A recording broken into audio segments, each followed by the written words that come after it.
The heavy IS-3 tank and other creations of Soviet engineers made a great impression on American engineers. An adequate response to these developments was needed. The M103 with its 120mm rifled gun was introduced as a new tank at the beginning of the 50s. It's also known as the T43E1. However, engineers were also developing alternatives to this vehicle. One such alternative was the T57 Heavy. The engineers used the suspension of the T43E1 and decided to mount an oscillating turret on it. The tank was armed with a 120mm cannon with an automatic loader. Its drum contained 8 shells and could be loaded with quick-firing rounds in almost any situation. However, the total amount of shells stored was only 18 due to the small size of the tank. This loadout was too light for long engagements. Despite this and other weaknesses of the vehicle, a prototype of the T57 Heavy was built. There were no trial runs, however. Priorities changed in favor of lighter and better equipped vehicles. The project was closed on the 17th of January 1957. The 2 turrets built were cannibalized, whilst the suspension was sent to the Army depot for other use. In World of Tanks, the T57 is a Tier 10 heavy tank. Let's compare its operational and physical characteristics to the other Tier 10 vehicles and evaluate them. The best rates will have 10, whilst the worst rates will be marked with 1. The suspension traverse speed is 30 degrees per second. It's a pretty good rate for a heavy tank. The turret traverse speed is 36 degrees per second. This is the best rate among the Tier 10 heavies. The combination of the suspension and turret traverse speeds allows the T57 to feel safe about the carousel. This tactic is not effective against this combat vehicle. Its maximum speed is 35 km per hour, not so great. It will not allow you to get to the key positions quickly. However, in general, this speed is good enough for fighting effectively. Firepower. This is the main advantage of the T57. The aiming speed is 2.7 seconds. This is an excellent rate for a Tier 10 heavy tank. Dispersion of the shells when fired at a distance of 100 meters is 0.35 meters. The gun is accurate at medium and long distances due to this rate. Average damage is 400. At first sight, it might seem to be low, but you should keep in mind that the T57 is equipped with an automatic loader. Average penetration with the AP shell is 258 millimeters. It's a great rate for a Tier 10 heavy tank. Upper glacis is 203 millimeters thick and has a really good slope angle.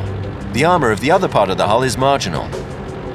The sides have 50 millimeters of unsloped armor. This can be penetrated even with the high explosive shells, so you should play really carefully and avoid artillery fire. The frontal armor of its turret is 127 millimeters. It has a great sloping angle, which results in a lot of bounces and non-penetrations. The turret's sides have 137 millimeters of armor. Shells can even ricochet due to the unusual shape. In general, the T57 Heavy is poorly armored. In addition, it has several weak spots. The lower glacis. It's big and can be easily targeted. The top part of the turret can be easily penetrated even with HE shells. The ammunition rack is located all along the side. A shell penetrating here can blow up the vehicle. The rear part of the tank. The engine and fuel tanks are located here. Penetrating shells can result in a fire with bad consequences for the T57. The tank has 2,250 hit points. In combination with its sloping armor, this will ensure that you survive several hits. Still, you shouldn't stay in the enemy's line of fire. The view range is 400 meters. It doesn't differ from the majority of the Tier 10 heavy tanks. Let's sum up. The weaknesses of the T57 Heavy are low speed, poor armor for a Tier 10 heavy tank, great dependence on the team due to its long reloading time. The main pros are an automatic loading system, high average penetration, great accuracy and gun elevating angles. Let's take a closer look at battle tactics. The T57 Heavy is a second-line vehicle. Its task is to fight at medium and long distances, engaging enemies scouted by allies. It should also support the assault tanks of the first line. However, if your teamwork is at a high level, this vehicle can be effective in the close combat role. The following tactics are the most effective. The T57 is at a disadvantage in fights where enemies shoot each other around corners due to its low alpha damage. In such fights, the key is catching the moments when the enemy is coming around a corner at a vulnerable angle. Shoot into the front roller, destroying the track and dealing damage. Continue shooting in the exact same spot until your drum is empty. Then withdraw to reload in a safe place. Using this tactic, you can use your automatic loader to the greatest effect. The most effective battle tactic is shooting enemies at a long distance, due to the high accuracy of your gun. In this situation, you can easily reload, and you don't need the cover of allies. However, you shouldn't empty your drum all at once. Make sure that you'll penetrate the enemy. Staying unscouted is also really important in this tactic. In a dangerous situation, you should change your position. Thick bushes are great for staying unscouted. The thicker, the better. The time between two shots is only 2 seconds, which allows you to use aggressive tactics. Just wait for the right moment. Drive up to an enemy and deal out an average of 1600 damage in a short period of time. You should remember that after the 4th shot, you face a long reload and your tank will be defenseless. So you should be really careful with this tactic. Keep an eye on not only your enemies, but also your allies to be sure that they can cover you.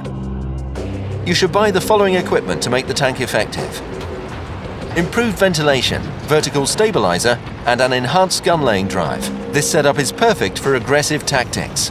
For a passive game style, you should buy the following: camouflage net, vertical stabilizer, and enhanced gun laying drive.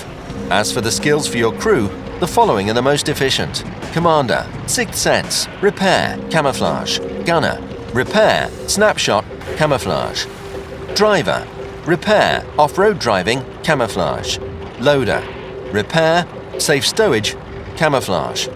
Let's talk about battle tactics. The T57 Heavy is a really serious enemy both in the open area and in the city. Its mobility and excellent weapon allow it to show a great combat performance under any conditions. Let's use Fisherman's Bay, a map of mixed type, to take a closer look at tactics for the T57. On this map, you should drive to the village or to the city.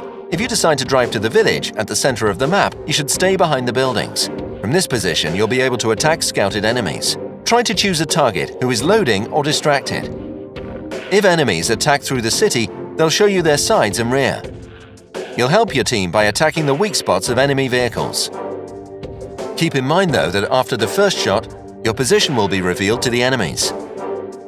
The best tactic is to drive out of cover, empty the drum, and hide behind the building. If allies broke the enemy assault, you may drive to their positions. In the city battles, you should get from around the corner half a second later than an ally tank. An enemy will rather shoot into your ally, so you'll be able to empty the entire drum without taking any damage.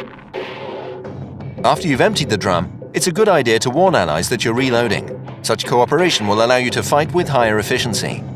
If enemies push through the alley, you should get back to the center of the map. You can destroy enemies that are moving to the base while staying covered by buildings. The drum allows you to prevent base capturing. Just put a shot into every vehicle in the circle. On the open map, Airfield, you may control the center of the map by getting to the comfortable position in E5. This position will cover you from enemy artillery, and you can easily support your allies in the center of the map by shooting enemies below you, using your great gun depression angles. Pay attention to the stones on the B line. Light tanks often use them as a cover to get to your position. If it happens, you can easily destroy them from your spot. Your main task is to help allies to push through the E and D lines. You should distract enemies.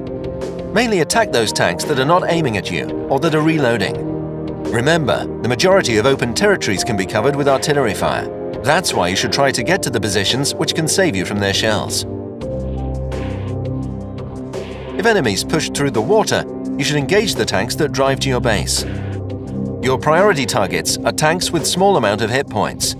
This is the fast and easy way to reduce the number of assaulters. Just play for time, so allies can get back or capture the enemy base. While playing on the T57 Heavy, you should keep in mind that a destroyed tank deals no damage. That's why you should be patient and plan your next move. The main mistake of beginners is to empty the drum and die. You should try to survive. This is the key to success. That's all for now. Good luck on the battlefield.